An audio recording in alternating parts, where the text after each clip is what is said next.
Bismillahirrahmanirrahim. Welcome to the second lecture of Constitutional Law 2. Constitutional Law 2 کے دوسرے lecture میں خوش آمدید. آج کا ہمارا لیکچر پریمبل کے متعلق ہے. ڈیئر اسٹوڈنٹس، پریمبل کے لیے ہم انگلش میں دوسرا لفظ پریفیس استعمال کرتے ہیں. اس کو اردو میں دیباچہ یا مقدمہ یا ابتدا کہتے ہیں. بس الفاظ سے ہی ظاہر ہے کہ پریمبل کانسٹیٹیوشن آف پاکستان 1973 کا بالکل ابتدائیہ حصہ ہے. یعنی کانسٹیٹیوشن آف پاکستان 1973 پریمبل سے ہی سٹارٹ ہوتا ہے. بیسیکلی پریمبل جو ہے وہ آبجیکٹیو ریزولوشن یعنی قرارداد مقاصد جو کہ جناب لیاقت علی خان نے اپنے دور میں یعنی مارچ 1949 میں کنسٹیچوئنٹ اسمبلی کے سامنے پیش کیا اور کنسٹیچوئنٹ اسمبلی نے اس کو پاس کیا. وہی بطور دیباچہ پاکستان کی آئین 1973 میں شامل کیا گیا ہے. پریمبل قانون کی ضرورت اور اس کی وجوہات کے بارے میں بتاتا ہے اور آئین بنانے والوں کے لیے یہ ایک گائیڈ لائن ہے. اس سے ہی رہنمائی حاصل کرتے ہیں کہ کس طرح کا آئین ہونا چاہیے، کس طرح کا آئین بنایا جائے گا. اور سب سے اہم بات پریمبل کی یہ ہے کہ یہ آئین کا بطور آرٹیکل کوئی حصہ نہیں، مطلب یہ کوئی آرٹیکل نہیں. بس پریمبل کے متعلق تعارفی حصے میں ہم یہ کہہ سکتے ہیں کہ یہ آبجیکٹیو ریزولوشن جو کہ جناب لیاقت علی خان صاحب نے 7 مارچ 1949 کو کانسٹیچوئنٹ اسمبلی کے سامنے پیش کیا اور اس کو 9 مارچ 1949 کو منظور کر دیا گیا. یہ 1973 کی آئین میں بطور دیباچہ شامل کیا گیا ہے. یہ پریمبل ہی ہے جو کہ قانون کی وجوہات اور اس کی ضرورت کے متعلق بتاتا ہے. یہ پریمبل ہی ہے جو کہ آئین بنانے والوں کے لیے گائیڈ لائن مہیا کرتا ہے. اس کی اپنی اہمیت اپنی جگہ، لیکن اس کو آئین پاکستان کا بطور آرٹیکل حصہ نہیں بنایا گیا ہے. اب اگر پریمبل کی میننگ کے متعلق ہم پڑھنا چاہیں تو ہم یہ کہہ سکتے ہیں کہ the recitals set out in the beginning of a statute which shows reasons for an act، یعنی کہ وہ تشریح، وہ وضاحت جو کسی بھی قانون سے پہلے کی گئی ہو اور وہ وضاحت کسی بھی ایکٹ کی وجوہات بیان کرتی ہو، انہیں پریمبل یا دیباچہ کہا جاتا ہے.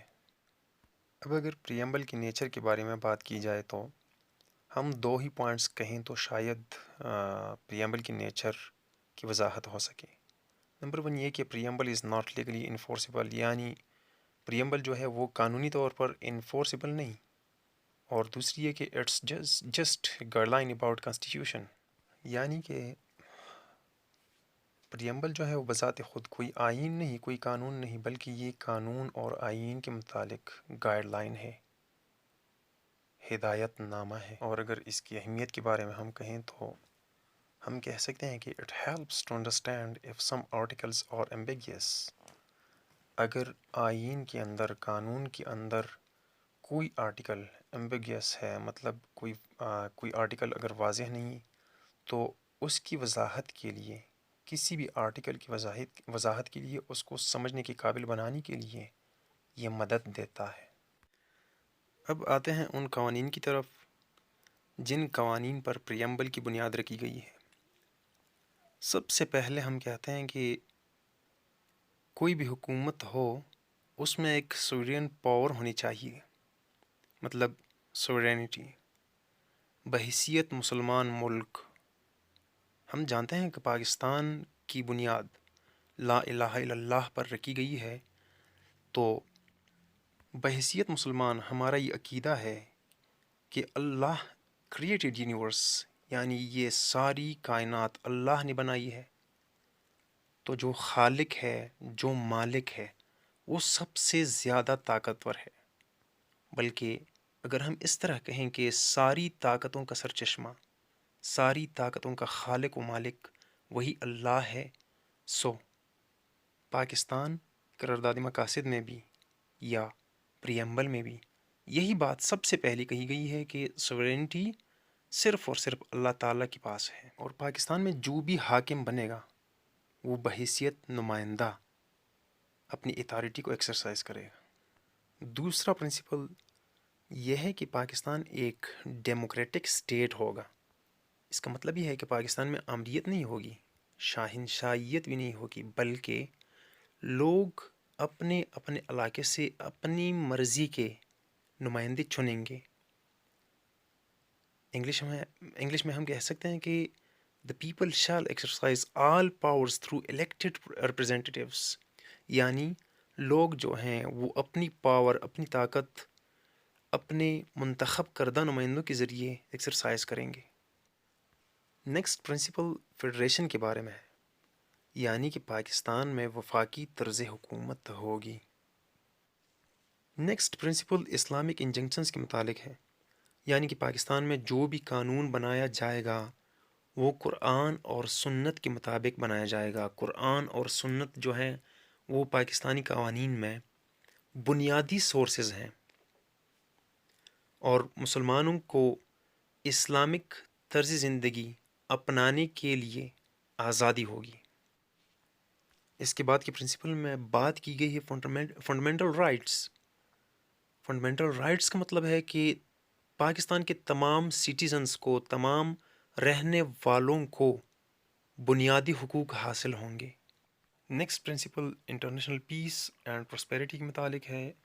اس کا مقصد ہے کہ پاکستان عالمی سطح پر امن، محبت، بھائی چارے اور خوشحالی کے لیے اپنا کردار ادا کرے گا، تاکہ دنیا میں امن ہو، محبت ہو، بھائی چارہ ہو اور دنیا ترقی کر سکے۔ نیکسٹ پرنسپل جو ہے وہ انٹیگریٹی کے متعلق ہے۔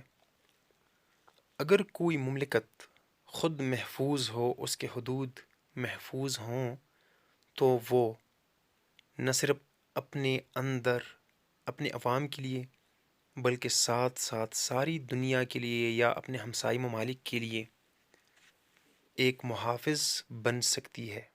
بس same case is here, Pakistani افواج بھی اپنی لینڈ، ایئر اور سی کی حفاظت ہر قیمت پر یقینی بنائے گی۔ اس کے بعد جو پرنسپل ہے وہ ہے انڈیپینڈنس آف جوڈیشری۔ انصاف، عدل ایک آزاد مملکت میں ایک آزاد عدلیہ ہی مہیا کر سکتی ہے، فراہم کر سکتی ہے۔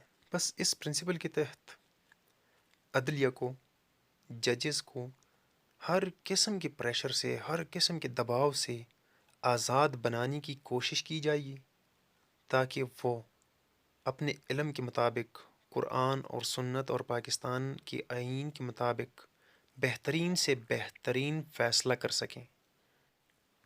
نیکسٹ پرنسپل جو ہے وہ منورٹیز کے بارے میں ہے، یعنی کہ پاکستان میں آباد وہ مذاہب جو کہ اقلیت میں ہے، جو کہ کم تعداد میں ہے مسلمانوں کی نسبت، ان کو بھی پروٹیکشن دی جائے گی، ان کے بنیادی حقوق جو ہیں وہ محفوظ رہیں گے، اور آئینی پاکستان ان کے حقوق کی حفاظت کی ذمہ دار ہوگی۔ ٹاپک کو سمیٹنے کے لیے ہم جاتے ہیں کنکلوژنس کی طرف۔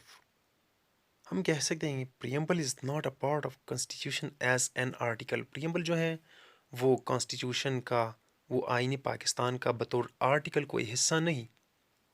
It is in fact objective resolution placed as preface in opening of Constitution of Pakistan 1973۔ بلکہ یہ قرارداد مقاصد ہے جس سے آئینی پاکستان 1973 میں بطور دیباچہ اس کے ابتدا میں شامل کیا گیا ہے۔ It provides guideline to the readers to understand the Constitution۔ یہ آئینی پاکستان پڑھنے والوں کو ایک گائیڈ لائن مہیا کرتا ہے تاکہ یہ کانسٹیٹیوشن کو سمجھنے کے قابل بنا دے۔ It shows intent of framers. یہ آئین پاکستان بنانے والوں کا جو مقصد تھا، ان کی جو چاہت تھی، اس کی وضاحت کرتا ہے۔ پریمبل کے متعلق یہ ایک مختصر سا لیکچر تھا۔ امید ہے آپ کو ویڈیو پسند آ گئی ہوگی، تو پلیز لائک کیجئے، شیئر کیجئے، سبسکرائب کیجئے، بیل بٹن دبائیے۔